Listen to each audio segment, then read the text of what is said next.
Survei SMRC, suara PDIP terancam jika Ganjar maju lewat Golkar di 2024. Hasil survei Saiful Mujani Research and Consulting, SMRC, memprediksi kenaikan signifikan perolehan suara Partai Golkar jika mengusung kader PDIP, Ganjar Pranowo di Pilpres 2024. Kenaikan suara Golkar jika mengusung Ganjar itu mengancam perolehan suara PDIP secara khusus, dan mengubah peta politik perolehan suara partai-partai lain secara umum. Kalau PDIP ingin menjaga suaranya, dia harus hati-hati dengan fakta ini, kata Saiful dalam paparannya di kanal YouTube SMRC, Kamis 17 November. Survei SMRC membuat 4 simulasi serta pengaruh 3 nama tokoh politik terhadap perolehan suara Golkar. Ketiganya masing-masing Airlangga Hartarto, Ganjar Pranowo, dan Erick Thohir. Ketiganya dipilih berdasarkan dinamika politik teranyar. Misalnya Airlangga dipilih karena sebagai ketua umum. Lalu, isu kedekatan Ganjar bakal dicalonkan Koalisi Indonesia Bersatu, KIB, yang digagas Golkar, bersama PAN, dan PPP. Begitu pula dengan Erick Thohir yang diisukan bakal maju di kontestasi Pilpres 2024. Apakah Airlangga, Ganjar, atau Erick? Kenapa tidak Anies? Karena Anies udah dideklarasikan partai lain, kan gitu, katanya. Dalam simulasi pertama tanpa pengaruh 3 nama tersebut, perolehan suara Golkar mencapai 11% berada di posisi ketiga di bawah PDIP, 25%, dan Gerindra, 15%.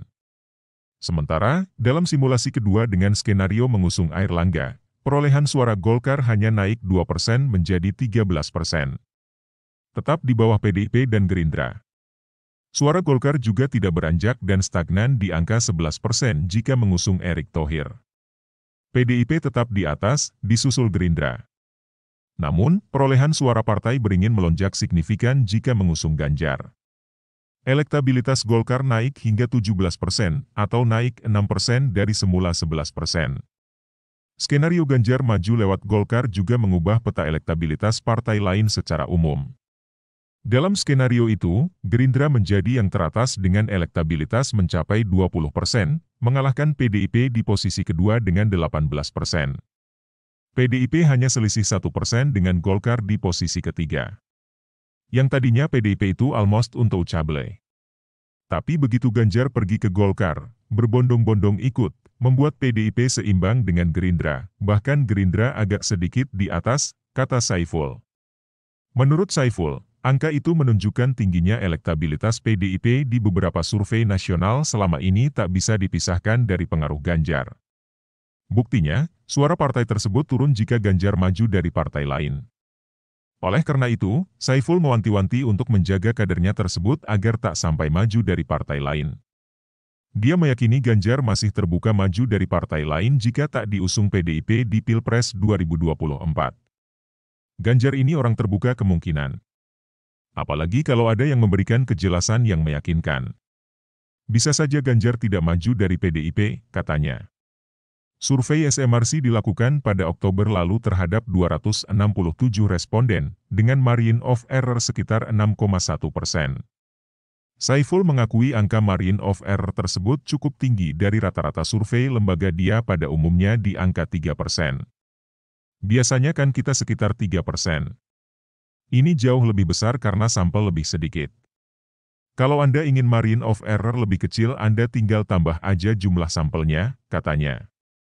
Sementara, mantan Gubernur DKI Jakarta Anies Baswedan unggul jauh dari 2 pesaingnya, Ganjar Pranowo dan Prabowo Subianto dalam survei elektabilitas calon presiden, Capres, di Jakarta.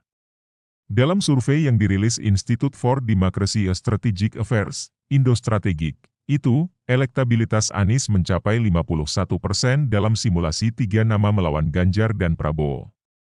Ganjar berada di posisi kedua dengan elektabilitas mencapai 29,2%, disusul Prabowo di peringkat ketiga dengan 12,5%. Dalam simulasi 3 nama di DKI Jakarta, Anies unggul di peringkat 1 dengan elektabilitas 51%, disusul Ganjar 29,2%, Prabowo 12,5%, kata Direktur Eksekutif Indo-Strategik, Ahmad Hoirul Umam dalam keterangannya, Senin 14 November. Selain dalam simulasi 3 nama, Anies juga unggul dalam sejumlah simulasi lain. Dalam simulasi terbuka, Elektabilitas Anies terkait Capres mencapai 30,80% dan mengungguli nama-nama lain seperti Ganjar, Prabowo, Jokowi, Ridwan Kamil, hingga Basuki Cahayapurnama alias Ahok yang hanya mengantongi 1,20%. Begitu pula dalam simulasi 10 nama, elektabilitas Anies mencapai 42,1%. Disusul Ganjar 22,4%, Ridwan Kamil 9,7%, Prabowo 8,2%, hingga Andika Perkasa di peringkat terakhir dengan 0,3%.